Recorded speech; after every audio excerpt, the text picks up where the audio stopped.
Bonjour les amis, j'espère que vous allez bien. Aujourd'hui, on va faire le tirage de la balance, un signe d'air, qui correspond en analogie au corps, au rein, donc au filtre, à l'eau et à l'équilibre en chacun de nous. Dans les tarots de Marseille, ça correspond à l'arcane de la justice, donc ce besoin d'équilibre en chacun de nous. Euh, J'espère que vous allez bien, que vous avez passé une bonne nuit malgré cette pleine lune rose qui est très remuante pour beaucoup d'entre nous. Vous pouvez toujours aller voir vos signes lunaires et ascendants pour avoir un peu plus d'informations sur ce que vous traversez en ce moment. Donc là, c'est pas des énergies qui sont datées parce que je ne date pas mes guidances parce qu'elles peuvent vous apporter des réponses et un éclaircissement aujourd'hui, demain, dans une semaine, dans un mois, dans 6 mois, peu importe quand est-ce que vous tombez sur mes guidances, elles peuvent toujours vous apporter un message. Donc je vais utiliser le Light Seer Tarot et le cheminement de l'âme, dont je tirerai une carte à la fin de la guidance pour faire une conclusion au tirage. C'est parti pour le signe de la balance en chacun de nous, ce qui correspond à notre équilibre. Alors, on a le gardien du sacré, donc c'est l'arcane numéro 5. Dans les tarots de Marseille, c'est le pape. Ça peut représenter une figure paternelle, un thérapeute, un psy, quelqu'un qui est doté de sagesse spirituelle, qui a le savoir, et une personne qui peut vous aider à aller, à évoluer sur votre chemin vers l'éveil, la connaissance, la sagesse et la maturité. Voilà, donc là notre tirage va porter à mon avis sur le cheminement vers la sagesse pour trouver un équilibre dans nos relations, dans notre vie, que ce soit professionnelle, amicale, sentimentale, familiale, ou avec nous-mêmes, parce qu'il y a aussi la relation à nous-mêmes. Alors, on a l'arcane de la papesse. Donc, si c'est un couple, on a le pape et la papesse. C'est un couple qui a une relation très spirituelle, très sage. C'est l'union sacrée qui est bénie et protégée. Ça peut être aussi une union stérile dans laquelle on ne fait pas spécialement d'enfants. Donc la papesse, ça concerne tout ce qui est les intuitions. On voit qu'elle a le sixième œil, le troisième œil, pardon, le sixième chakra qui est illuminé. Elle a beau avoir les yeux fermés, elle voit. On voit qu'elle a les petits yeux malgré les yeux fermés. Elle a le chakra coronal, le septième chakra qui est ouvert. Donc vraiment, c'est quelqu'un de très intuitif. Mais par contre, elle ne parle pas spécialement. Elle a un très grand savoir, du coup, mais elle ne le transmet pas spécialement. Parfois, elle a aussi un œuf, comme dans les tarots de Marseille, elle a un œuf qu'elle couve, mais qui n'éclot pas. Donc c'est une personne, alors quelque chose de stérile. Donc c'est peut-être un couple très spirituel, mais qui a du mal à s'extérioriser, qui a du mal à être dans la productivité ou produire quelque chose. Ou alors c'est aussi un travail dans lequel il y a beaucoup d'intuition, mais on n'arrive pas à mettre en place concrètement, à agir pour vraiment être productif en fait dans un couple. Donc il y a peut-être un moment de silence où on n'arrive plus à avancer dans la relation. C'est peut-être des dialogues qui sont stériles, on n'arrive plus à s'entendre. Et il y a peut-être besoin de sortir des choses, des non-dits, pour pouvoir justement équilibrer entre le yang et le yin, le masculin et le féminin. On voit que le féminin, c'est la lune, c'est la femme, et le yang, c'est le soleil, c'est l'homme. Donc pour aller dans la même direction, il va falloir faire un travail, dire certaines choses pour équilibrer, parce qu'on voit que les deux chevaux ne sont pas réellement, alors ils partent dans la même direction, mais pas vraiment, ils sont pas vraiment alignés. Donc il y a besoin d'un alignement pour pouvoir avancer dans le couple, dans la relation au niveau professionnel. Il y a besoin d'exprimer certaines choses qui sont enfouies, qui sont peut-être cachées, peut-être par problème de timidité. En tout cas, il y a besoin de dialoguer pour partir vainqueur et conquérant sur un chemin tout en étant aligné dans nos relations, puisqu'on est dans le signe de la balance qui correspond à l'équilibre. On a l'impératrice, donc voilà, c'est vraiment la créativité. Donc on a beau avoir l'inspiration, après il arrive un moment où il faut mettre en place les choses pour pouvoir naître. Vous voyez, donc comme je disais, que la papesse, c'est une personne qui couve un œuf mais qui n'éclot pas. Là, il y a besoin de mettre au monde quelque chose dans la relation, qu'elle soit professionnelle, amoureuse, amicale, familiale. Il y a besoin de trouver un équilibre entre je pense et je mets au monde ma créativité.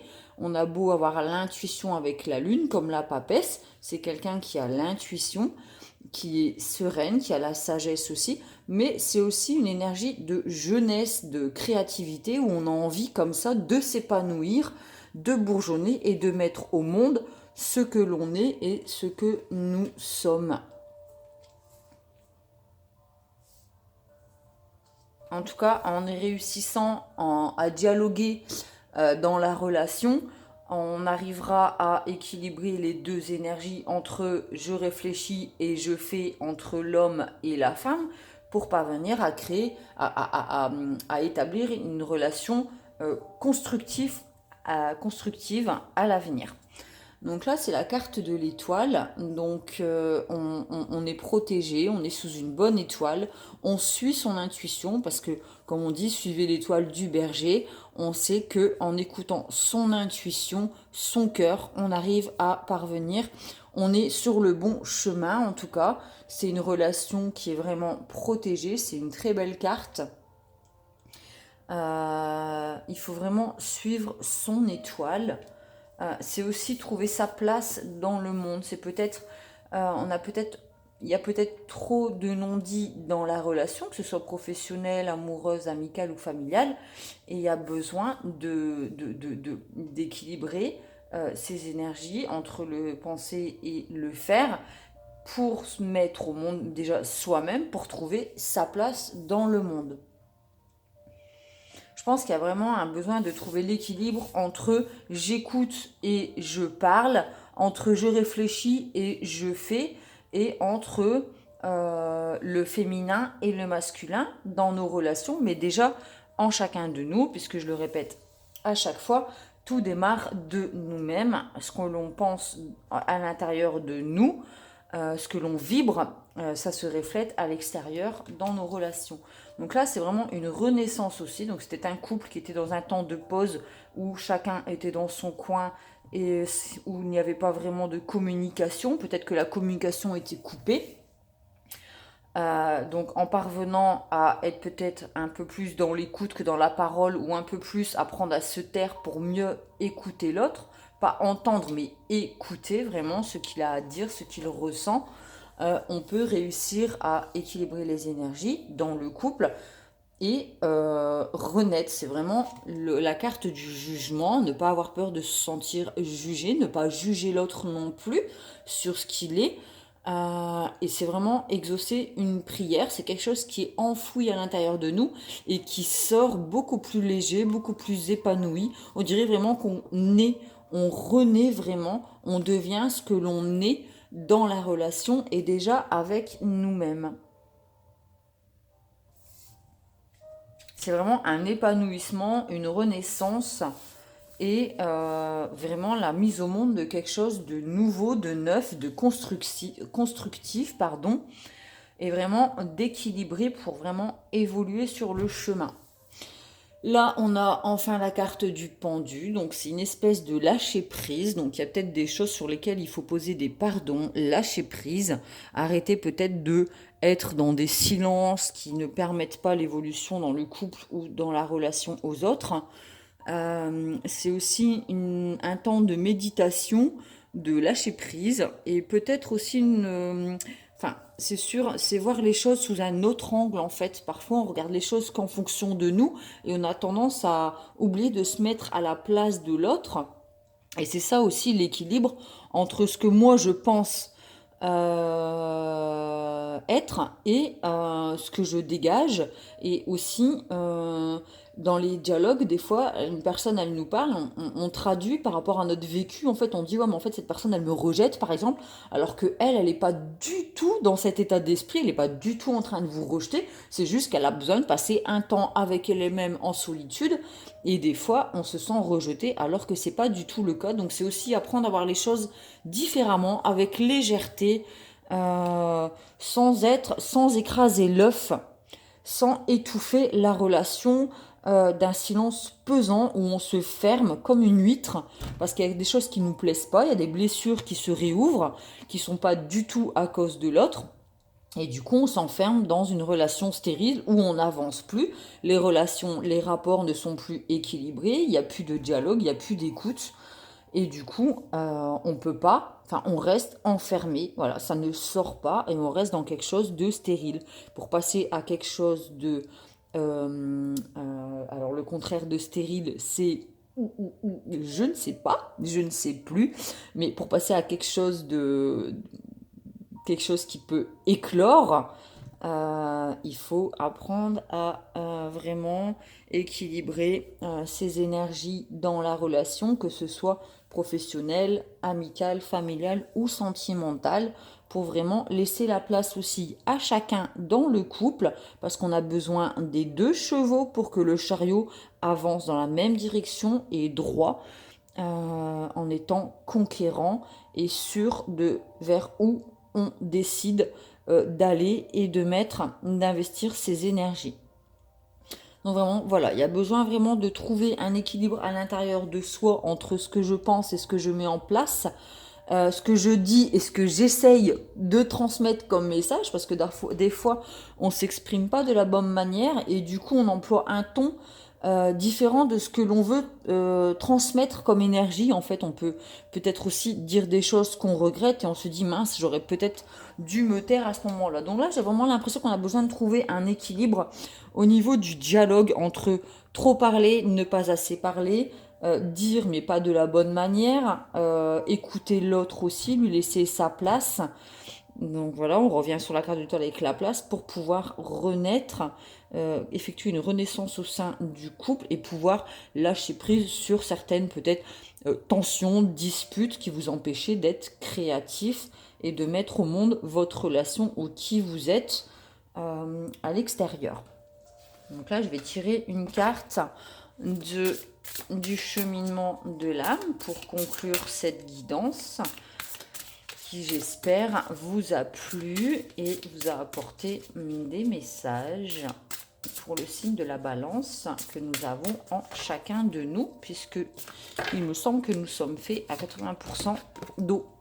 Le bonheur. Donc vraiment, pour atteindre le bonheur, la renaissance et la légèreté, il y a un travail à effectuer. Donc on a la carte de bonheur, du bonheur. Je suis conscient que mon bonheur est le signe que je suis sur le bon chemin.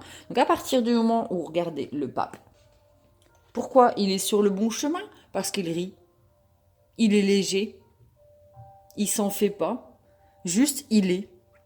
Il se prend pas la tête. Hein. Il lâche prise sur certaines choses qui n'ont pas lieu d'être. Peut-être des non-dits ou des choses qui sont dites et qui n'ont pas d'importance. On lâche prise, on pardonne et on écoute sa bonne étoile, son intuition pour renaître, lâcher prise et atteindre un état de bien-être et de bonheur, de légèreté avec nous-mêmes et dans la relation. Là, j'ai l'impression que c'est vraiment une carte qui est plutôt lourde, je la sens lourde, c'est des silences pesants comme ça, et on parvient à vraiment devenir quelqu'un de beaucoup plus léger, qui rit, qui peut-être favorise l'humour dans la relation. On se dit, oh mais c'était tellement bête ce que j'ai dit, c'est vrai que vraiment c'est pas ce que je voulais dire, ou ouais j'ai boudé depuis 3 jours, c'est vraiment enfantin, c'est immature, c'était vraiment pas constructif quoi, c'est vraiment pas productif. Et du coup, on peut aussi apprendre à lâcher prise et à voir les choses différemment et peut-être avec un peu plus d'humilité, de légèreté et d'humour. Donc, je vais vous lire la carte du bonheur pour conclure cette guidance. Avant que vous ne vous incarniez, votre âme a créé un modèle que vous devez suivre dans cette dimension physique. La manière la plus facile de tracer ce chemin est d'écouter ce qui vous met en joie. Donc c'est exactement la carte du gardien du sacré, le chemin qui vous mène à la lumière sur une énergie de joie, de légèreté et de bonheur. La vie est remplie de choix et d'opportunités. L'esprit, dans sa sagesse infinie, vous a donné accès à l'émotion qui est le bonheur pour vous guider. Il y a toujours des points de repère, mais vous devez en prendre conscience et avoir le courage de les suivre. En cet instant même, vous avez le sentiment de vivre heureux? Dans quel domaine de votre vie pourriez-vous améliorer la situation? Il est probablement temps de vous tourner vers votre âme, écoutez ce qu'elle a à vous dire et sentez s'il y a quelqu'un ou tout un scénario qui vous empêche d'être parfaitement heureux. Même si cela peut être difficile à admettre, vous devez être totalement sincère. Gardez à l'esprit que le bonheur influencera chaque domaine de votre vie. De plus, sentez s'il y a quelqu'un dans votre entourage qui a des choses à apprendre sur le bonheur. Cela aussi est important à reconnaître. D'autres personnes auront envie d'en savoir plus et, que vous l'admettiez ou non, vous pouvez être leur enseignant, le guide. Le pape, c'est vraiment un guide spirituel dans notre vie. Vous pouvez être ce pape ou avoir besoin de ce pape. Lorsque vous êtes rempli d'amour et de compassion, non seulement vous attirez le bonheur dans votre vie, mais en plus vous montrez l'exemple. Soyez la lumière. Vraiment, on passe d'un état de fermeture, hein, que ce soit vraiment professionnel, sentimental, on passe d'un état de quelqu'un de fermé à quelqu'un d'ouvert, vraiment qui se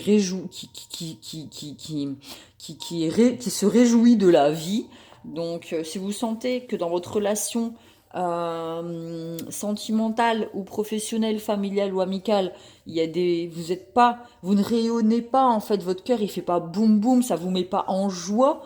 C'est qu'il y a quelque chose à travailler, il y a quelque chose à peut-être changer, il y a peut-être besoin de renaître, de lâcher prise sur une relation ou une situation qui ne vous apporte pas le bonheur et la joie de vivre. Voilà, voilà, j'espère que ce tirage vous a plu, vous a apporté des réponses. S'il vous a plu, vous pouvez mettre un petit pouce bleu, ça me fera super plaisir. Et aussi, si vous le souhaitez, vous pouvez vous abonner à ma chaîne en cliquant sous la petite cloche en dessous de la vidéo et toutes pour recevoir les notifications chaque fois que j'en poste une.